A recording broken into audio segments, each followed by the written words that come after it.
Kisah bahaya dengki. Dikisahkan seorang saudagar kaya membeli seorang budak. Anehnya, sejak hari pertama, sang majikan tidak pernah memperlakukannya sebagai budak. Justru sebaliknya, dia menjadikan budak itu layaknya anaknya sendiri. Dia penuhi seluruh kebutuhan hidup budaknya. Dia berikan juga makanan lezat dan pakaian-pakaian mahal. Tetapi budaknya itu sering melihat majikannya termenung, seakan-akan ada masalah besar yang dirahasiakannya.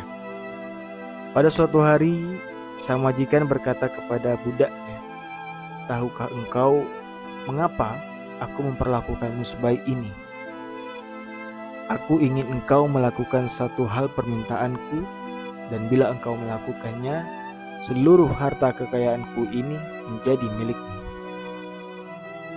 Lalu dijawab oleh sang budak, "Apapun yang Tuhan perintahkan akan aku kerjakan.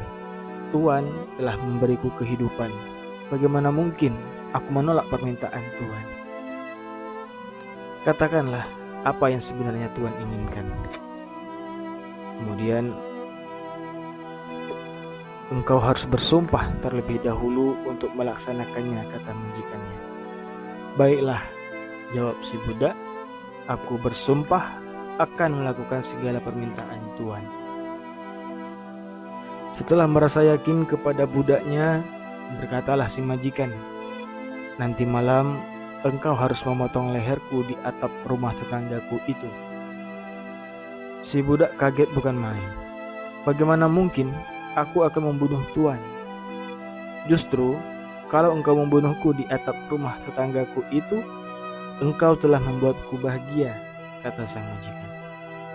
"Memangnya ada rahasia apa antara Tuhan dan tetangga itu?" selidik budaknya. "Nah, ketahuilah, aku sangat membenci tetanggaku itu.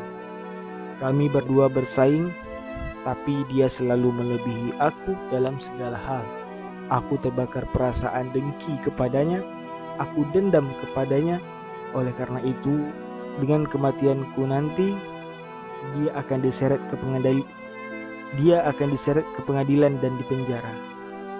Sebab semua orang mengenalnya sebagai sainganku." Akhirnya si budak pun bersedia. Singkat cerita, pada suatu malam yang telah direncanakan, dibunuhlah majikannya di atap rumah tetangganya. Keesokan harinya gegerlah masyarakat akibatnya tetangganya itu dipenjara. Tapi lama-lama orang-orang menjadi ragu mengapa dia melakukan pembunuhan itu di atap rumahnya sendiri. Dan pada suatu hari hati nurani si budak tergugah. Lalu dia menghadap penguasa dan menjelaskan kejadian yang sebenarnya. Dan setelah memahami persoalannya, penguasa itu membebaskan keduanya, baik si tersangka maupun si budak.